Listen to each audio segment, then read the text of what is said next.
Sobre a mesa aposto 12 pães, um para cada tribo de Israel, né? Como eu falei, né? E o pão era sem fermento. Quem sabe por quê? Agora eu vou deixar com vocês. O pão era sempre sem fermento. Vamos pensar? Alguém sabe o motivo? Se era na festa da Páscoa, o pão tinha que ser sem fermento. Se era para fazer um sacrifício, o pão tinha que ser sem fermento.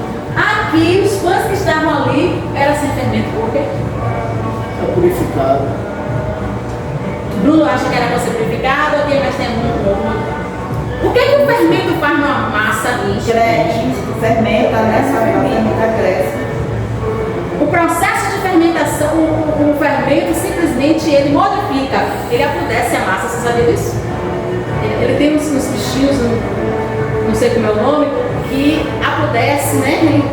Então ele faz um processo que ele modifica a massa. Toda vez que você coloca um fermento, há uma modificação ali, naquele processo. Então por isso que ele incha, por isso que ele cresce. Então um fermento na vida significa pecado.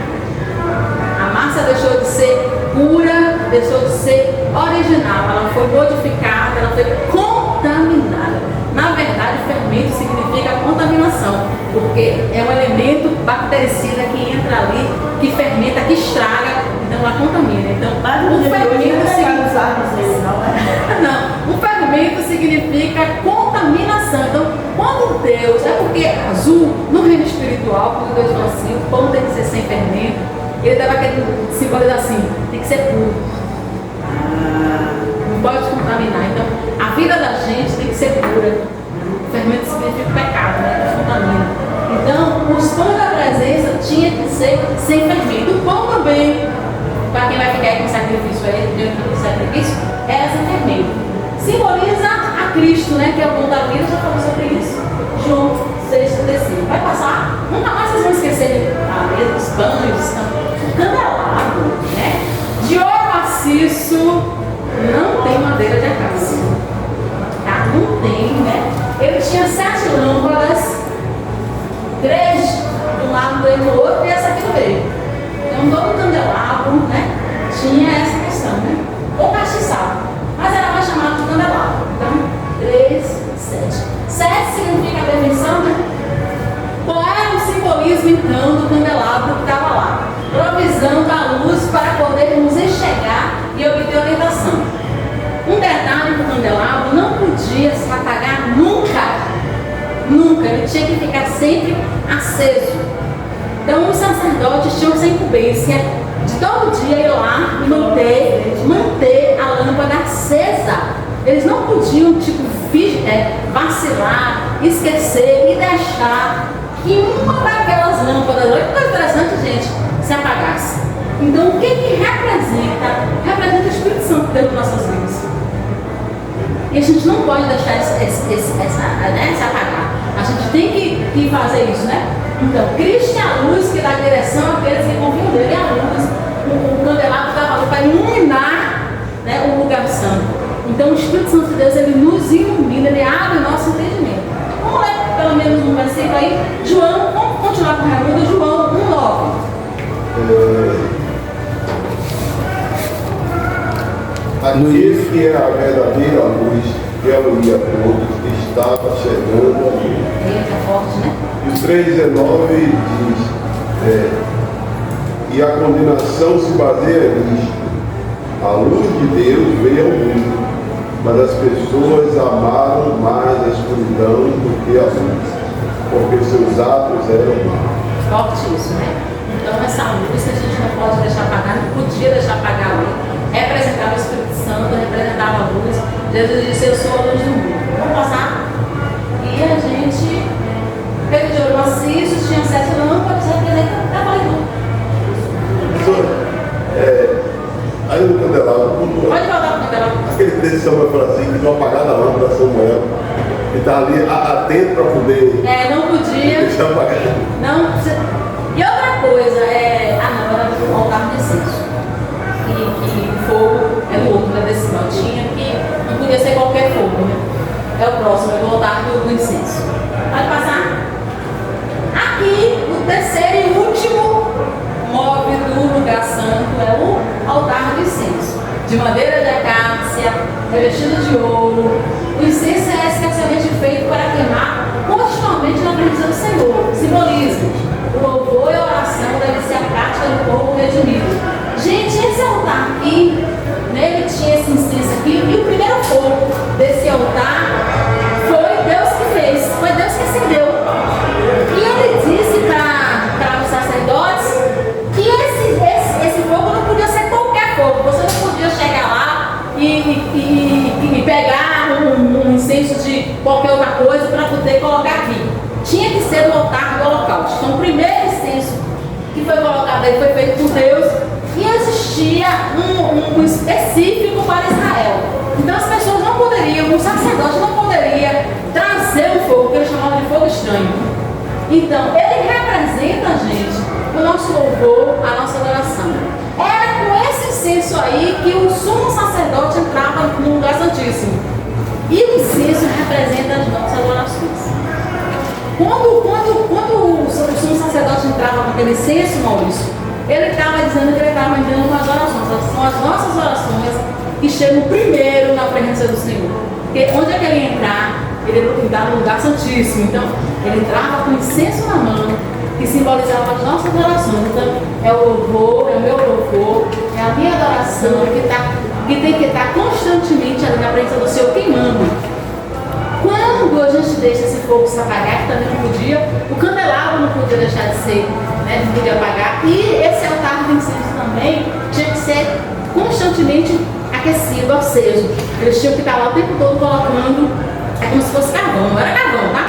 Para vocês terem ideia, né? Botando carvão para, se você deixar de botar o carvão, o fogo se apaga. Se o sacerdote deixasse de colocar o fogo ali, os ingredientes ali, tinha os ingredientes específicos, esse fogo se apagava, também não podia. Era uma ordem que o altar tinha que queimar continuamente, 24 horas por dia. Azul não podia. E aí não apagava Não apagava de jeito nenhum. Os sacerdotes que estavam ali, eles se revezavam, inclusive de madrugada, para não deixar que... O que ele quer dizer com isso? O que Deus queria dizer com isso? Que a nossa oração, o nosso louvor tem que ser contínuo, não pode se apagar. A partir do momento que eu cesso o meu louvor e a minha oração, né, eu já estou praticamente morto na presença de Deus. Quantos estão mortos na presença de Deus? E fazemos o quê? Que não consegue mais orar, que não consegue mais louvar. Né? E a gente fazer o quê, professora? Voltar de novo, Isso. reconciliar. Exatamente. Voltar lá pro átrio, né? Cristo nos deu um modelo de oração e é o único digno de receber louvor. Vamos ver João 14:13? Vamos deixar Mateus falar. João 14:13. Vocês podem pedir qualquer coisa em meu nome, e eu o farei, para que o Filho glorifique. Gente, é tudo muito interessante. A gente deixa de ler a palavra, e aí quando a gente não tem mais essa meditação diária da palavra, a gente também não ora mais. E a gente já também não louva mais. E o fogo vai apagar. E o fogo apagando. E quando a gente vê, a gente está morto. Sabe aquela dracma que está perdida dentro da casa do Senhor? Então assim, a gente tem força para tudo, mas a gente não tem força para fazer aquilo que agrada ao Senhor. Então o tabernáculo, ele representa a nossa vida. Ele representa a igreja. Nada ali que Deus colocou em vão. A gente olha no tabernáculo, mas isso aqui, tudo no Antigo Testamento, toda a lei é uma sombra. Então isso aqui simboliza, Deus não colocou os móveis do tabernáculo ali em vão ou sem propósito. Havia um propósito muito mais profundo do que os sacerdotes têm que ficar lá acendendo, representar a igreja, representar a nossa vida de oração, o nosso louvor, que tem que estar constantemente queimando.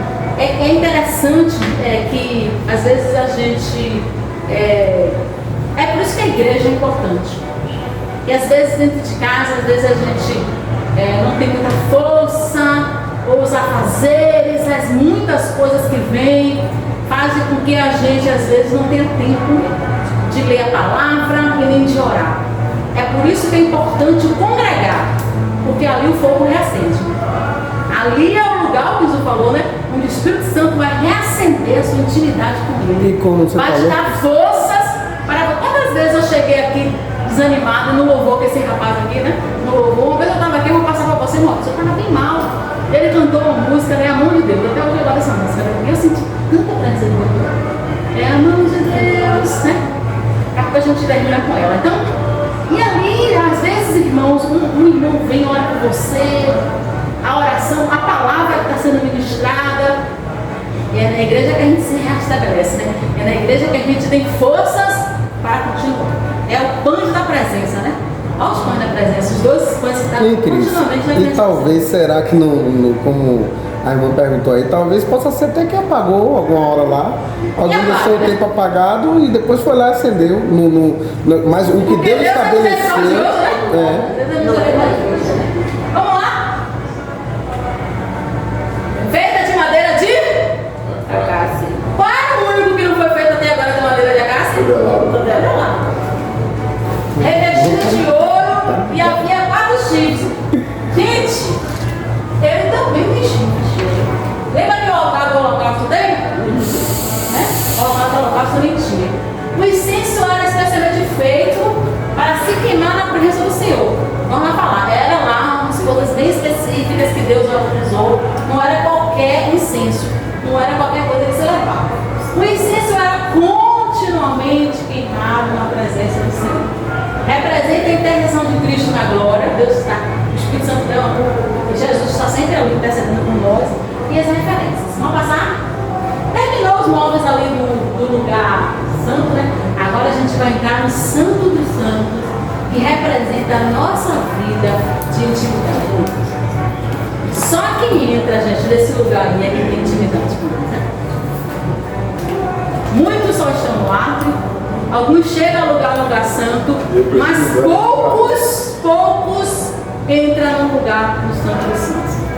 Quem era a única pessoa que entrava no Santo dos Santos nessa época? O sacerdote. Não era o sacerdote.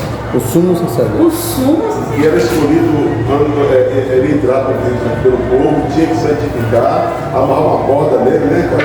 Esse negócio da corda rolava para direto. Gente, o sumo sacerdote, quantas vezes o sumo sacerdote entrava no Santo dos Santos ou no lugar santíssimo? Quantas vezes? Uma vez no ano. Uma vez no ano. Uma vez. Você sabia disso, Carlos? Uma vez. Então, o que? Só tem um móvel no lugar santíssimo, né? Que é a Arca da... Vamos ver um pouco isso da Arca da Aliança, desse lugar da intimidade com Deus. Pode passar. Tá aqui, né? A Arca tinha... Ô Cris, encerra aqui o tabernáculo ainda não, né? Não, mas eu vou terminar aqui. Então, isso aqui é tampa, né? Que se chamava de propiciatório. Que tem esses anjos, né? Tem isso aqui. O pregador fala sobre ele. Então, a tampa, né? Que é chamada de propiciatório, era de ouro, toda de ouro. Dentro da Arca da Aliança havia as tábuas da lei, um vaso com maná no deserto e a vara de Arão que floresceu. Então, para fixar bem, eu sou bem didática, eu sou bem prova, gente. Mas você quer estar. O que é que tinha dentro da Arca da Aliança? Tinha as tábuas da lei, o maná e a vara de Arão. O que é que tinha dentro da Arca da Aliança, crianças? Não é criança? Tinha o quê? As tábuas da lei, o maná e a vara de Arão. E a vara de Arão que floresceu. Eram essas 3 coisas que tinham lá, né? Na Arca da Aliança. Simbolismo, a própria presença de Deus no meio do seu povo. Deus se encontrava com Moisés sobre a tampa da arca, que é o propiciatório, né? Que tinha lá os querubins. Era ali que Deus se encontrava com Moisés, era ali que Deus se encontrava com o sumo sacerdote. Quando Cristo morreu, o véu que separava o Santo dos Santos rasgou-se de alto a baixo. Com isso, a porta de acesso à presença de Deus estava aberta a todos pelo sangue do Cordeiro.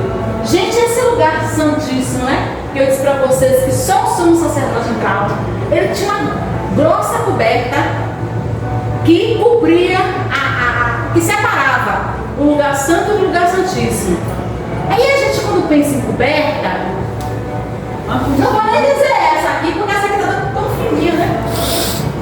Essa aqui está tão fininha. Acho que a gente pensa em coberta, a gente pensa em coisa mais grossinha. Mas vou falar sobre essa daqui. Aí a gente pensa uma cortina assim. Não vai essa talvez mais grossa. Isso aqui está muito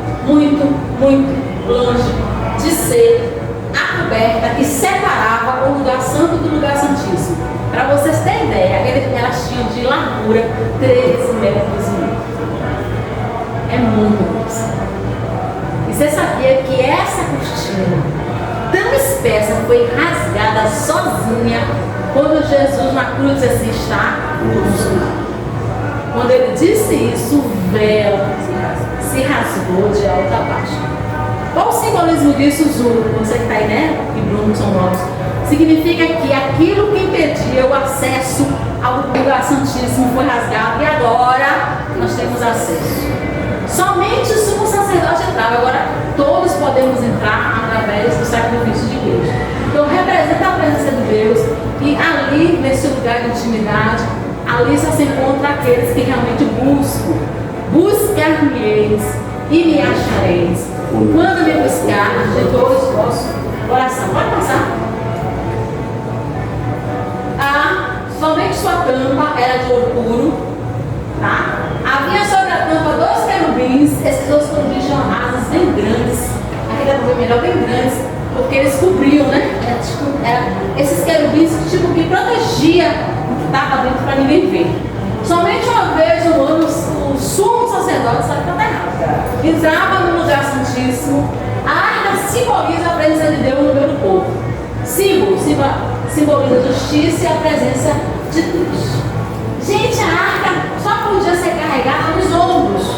Então existia aqui essas 2 argolinhas aqui, esses 2 varais que se colocavam nos ombros dos sacerdotes e dos levitas, que eles carregavam a arca. Você não podia carregar a arca. É por isso que Uzá morreu. Porque foi colocar a arca num carro de boi e era para ser carregada nos ombros do sacerdote, dos levitas. Pode passar?